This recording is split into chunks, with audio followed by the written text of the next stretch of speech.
नमस्कार, आप देख रहे हैं वी न्यूज़ पावर्ड बाय विनय उजाला। आइए नजर डालते हैं 16 अप्रैल 2026 की प्रमुख खबरों पर। ट्रंप का दावा 34 साल बाद आमने सामने होंगे इजराइल और लेबनान के नेता। सैन्य अभियान पर यूएन सख्त। हिजबुल्लाह का भीषण प्रहार। 24 घंटे में इजरायली ठिकानों पर किए 39 हमले। जंग तेज हुई। हॉर्मुज की नाकेबंदी पर ईरान की यूएस को धमकी। कहा, पहली मिसाइल से ही अमेरिकी जहाजों को डुबा देंगे। भारत यात्रा पर आएंगे रूस के राष्ट्रपति व्लादिमीर पुतिन। ब्रिक्स शिखर सम्मेलन में शामिल होंगे। बीबीसी ने 2 साल में 2000 कर्मचारियों की छटनी का ऐलान किया। स्नैप भी कर्मचारियों को निकालेगी। तेलंगाना सरकार ने 2024 जाति सर्वेक्षण का डेटा किया सार्वजनिक। सरकारी वेबसाइट पर अपलोड की जानकारी।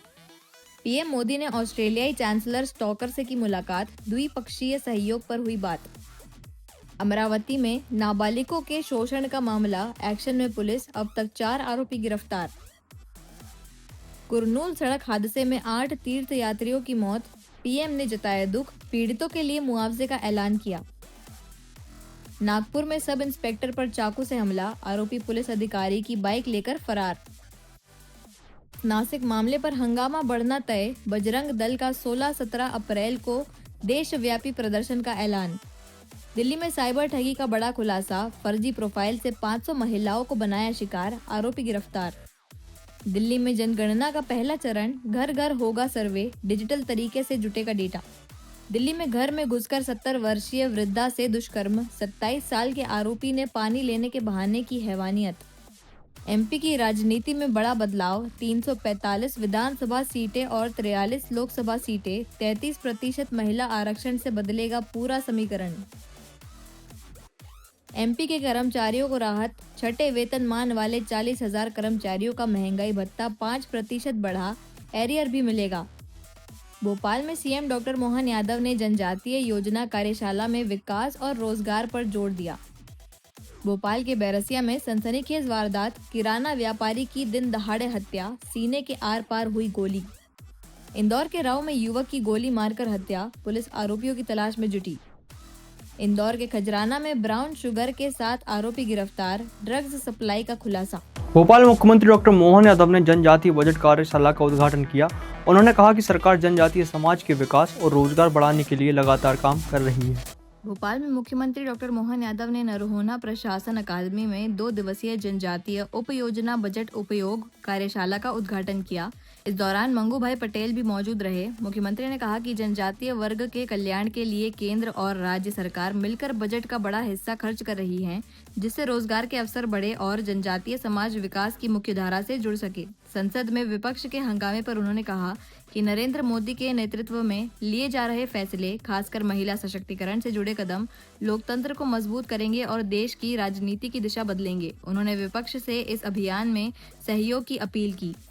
देखिए, लोकसभा में माननीय प्रधानमंत्री के द्वारा इस संकल्प की पूर्ति हो रही कि हमारी आधी आबादी के जीवन को बदलने के लिए नारी सशक्तिकरण अधिनियम का लाना, ये हमारे लोकतंत्र के लिए भी सार्थकता प्रदान करेगा और 33% आरक्षण के माध्यम से वास्तव में राजनीति की धारा बदलेगी। तथाकथित जो लोग भी विरोध कर रहे हैं उनको समझ में आना चाहिए, बहनों का उनका अधिकार देना, यद्यपि वो दोहरा मापदंड अपना रहे हैं। एक तरफ आरक्षण की समर्थन की बात कर रहे हैं, दूसरा परिसीमन और बाकी आड़ में लेकर मूलतः आरक्षण विधेयक का विरोध कर रहे हैं। जनता सब समझती है, कोई माफ़ करने वाला नहीं है। मैं उम्मीद करूँगा विपक्ष अभी भी बात समझे और इस पूरे अभियान में सरकार के साथ चले। मुख्यमंत्री डॉक्टर मोहन यादव ने नारी शक्ति अधिनियम को भाजपा की प्रतिबद्धता बताया। उन्होंने कहा कि यह कानून महिलाओं को राजनीति में मजबूत भागीदारी देने वाला बड़ा कदम है। मुख्यमंत्री डॉक्टर मोहन यादव ने कहा कि नारी शक्ति अधिनियम भाजपा की स्पष्ट प्रतिबद्धता है और पार्टी इसे खुले तौर पर स्वीकार करती है। उन्होंने कांग्रेस और अन्य विपक्षी दलों पर निशाना साधते हुए कहा कि वे महिला आरक्षण की बात तो करते हैं, लेकिन उनकी नीति और नीयत में अंतर साफ दिखाई देता है। मुख्यमंत्री ने कहा कि विपक्ष हर मुद्दे में मीन मेख निकालता है, जिससे उसका जनाधार लगातार घट रहा है। उन्होंने कहा कि विपक्ष को किसी विषय पर आपत्ति है तो उसे सदन के फ्लोर पर चर्चा करनी चाहिए। महिला आरक्षण का विरोध जनता में गलत संदेश देगा। परिसीमन की बात भी देखिए, विपक्ष हमेशा मीन मेख निकालता रहता है और इसी कारण से उसका जनाधार भी घट रहा है। किसी भी विषय को अगर उनको कोई बात लगती है तो फ्लोर पे बोले, विरोध करने वाली बात अगर ला रहे हैं तो इससे जनता के बीच में गलत संदेश जाएगा। आधी आबादी उनके बारे में क्या सोचेगी, ये कांग्रेस को सोचने का विषय है। मैं एक बार फिर आपके माध्यम से अपील करूँगा, माननीय प्रधानमंत्री जी ने तो खुले खत लिख करके सबके समर्थन की अपील की है, इससे बढ़कर क्या होगा। हमने भी सबसे अपील की और हम सब मिलकर के चाहेंगे कि ये बिल पारित हो जाए। से पहले ट्रिपल तलाक हो, फिर अब ये वाला भी। सारे निर्णय माननीय प्रधानमंत्री ने जब भी जग खास करके समय अनुकूल जितने निर्णय लिए हैं उसमें 3 तलाक के निर्णय का भी पाप कांग्रेस के सिर पे था, लेकिन लोकसभा से जो जिस ढंग से उनने बहनों का हक मारा था उसी पार्लियामेंट ने उस कानून को पुनः परिभाषित करते हुए 3 तलाक के उस सुप्रीम कोर्ट के निर्णय को लागू कराया और बहनों को अधिकार दिलाया। ये उसी प्रकार से बहनों के लिए 33% का आरक्षण का देना, उनका अपने हक को उनको लौटाना है। मुख्यमंत्री ने नारी शक्ति वंदन अधिनियम को ऐतिहासिक बताते हुए कहा कि इससे लोकसभा विधानसभा में महिलाओं का प्रतिनिधित्व बढ़ेगा और लोकतंत्र और मजबूत होगा। मुख्यमंत्री डॉक्टर मोहन यादव ने नारी शक्ति वंदन अधिनियम को महिला सशक्तिकरण और लोकतंत्र के लिए ऐतिहासिक निर्णय बताया है। उन्होंने कहा कि प्रधानमंत्री का यह कदम 21वीं सदी में महिलाओं की राजनीतिक भागीदारी बढ़ाने वाला क्रांतिकारी फैसला है। मुख्यमंत्री के अनुसार इस अधिनियम से लोकसभा और विधानसभा में महिलाओं को अधिक प्रतिनिधित्व मिलेगा। उन्होंने बताया कि पहले इसकी प्रक्रिया 1971 की जनगणना पर आधारित थी, जिसे अब 2011 की जनगणना के आधार पर अपडेट किया गया है। इससे महिलाओं को आरक्षण का लाभ अधिक प्रभावी ढंग से मिलेगा और लोकतंत्र और मजबूत होगा। नारी शक्ति अधिनियम वास्तव में ये बहुत बड़ा निर्णय है हमारी बहनों के लिए, लोकतंत्र के लिए, 21वीं शताब्दी के लिए। माननीय प्रधानमंत्री का एक क्रांतिकारी निर्णय है। इसका लाभ हमारी आधी आबादी को मिलेगा और इसमें खास करके लोकसभा विधानसभा जो 1971 की जनगणना के आधार पर आज तक जो टिकी हुई थी उसको आज से जोड़ करके जो 2011 का आधार बनाया है, ये बड़ा निर्णय है और इसका लाभ हमारे पार्लियामेंट को, हमारे असेंबली को मिलेगा। इंदौर में नारी संवाद कार्यक्रम आयोजित हुआ, जहां महिलाओं ने नारी शक्ति वंदन अधिनियम का समर्थन किया और इससे महिला सशक्तिकरण की दिशा में बड़ा कदम बताया। इंदौर में नारी शक्ति वंदन अधिनियम के समर्थन में महापौर सचिवालय में नारी संवाद कार्यक्रम आयोजित किया गया, जहां महापौर पुष्यमित्र भार्गव और भाजपा नगर अध्यक्ष सुमित मिश्रा की मौजूदगी में बड़ी संख्या में महिलाओं ने भाग लेकर इस विधेयक का समर्थन किया। कार्यक्रम के दौरान महिलाओं ने इसे ऐतिहासिक कदम बताते हुए नीति निर्माण में अपनी भागीदारी बढ़ने की उम्मीद जताई। वहीं महापौर ने इसे महिला सशक्तिकरण की दिशा में बड़ा परिवर्तनकारी कदम बताया। इस मौके पर महिलाओं ने आतिशबाजी कर खुशी जताई और प्रधानमंत्री नरेंद्र मोदी के प्रति आभार व्यक्त किया। भोपाल में किराना व्यापारी की गोली मारकर हत्या कर दी गई। गोली उसके सीने से आर पार हो गई, जिससे मौके पर ही उनकी मौत हो गई।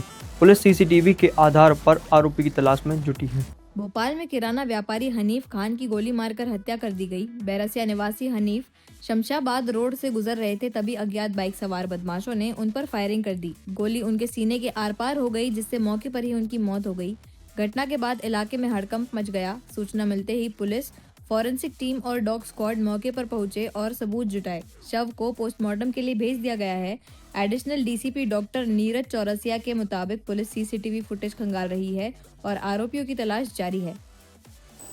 राजा उर्फ अरमान खान द्वारा ये एक रिपोर्ट कराई गई है, जिस पे एफआईआर भी हुई है कि उनके भाई हनीफ जो रास्ते से अपनी दुकान के लिए जा रहे थे और बीच में ही उनके साथ एक घटना हुई, जो कि उनको फ़ोन पे सूचना दी गई कि उनके भाई वहाँ गिरे हुए हैं, कंधे से खून आ रहा है। जब उन्होंने जाके देखा तो बताया कि 2 गोलियों को लगने जैसे निशान उनको मिले। अस्पताल ले गए तो वो मृत अवस्था में पाए गए, ऐसा डॉक्टर्स का कहना है। उनको मृत घोषित कर दिया गया, जिस पर से एक एफआईआर थाना बैरसिया में की गई है। परिजनों ने बताया कि किसी रिश्तेदार के नहीं, वो अपने घर से निकल के और अपनी शॉप पे जा रहे थे। उनका किराना शॉप है, तो वो किराना शॉप के लिए जा रहे थे और बीच रास्ते में मोगरा जोड़ के पास में ये घटना हुई। रंजिश के चलते ये हत्या की गई है, लूट का इरादा था क्या? देखिए, इसमें रंजिश ही हो सकता है, लूट वाला कोई कंटेंट उसमें नहीं आया है चूँकि अभी तक, और इसको हम लोग बहुत जल्दी सॉल्व भी कर देंगे। बहुत सारे एंगल्स पर दिया रहा है। देखिए, अभी बहुत सारी चीज़ों में टेक्निकली और अनुसंधान वाला चीज़ें जारी हैं। बहुत सारा डिस्क्लोज करना ठीक नहीं रहेगा अभी, पर वो कुछ न कुछ इनका एक रिलेशनशिप वाला कुछ इशू निकल सकता है। थोड़ा सा पारिवारिक सर कितना अपराधी इसमें सर पारिवारिक कोई मामला है?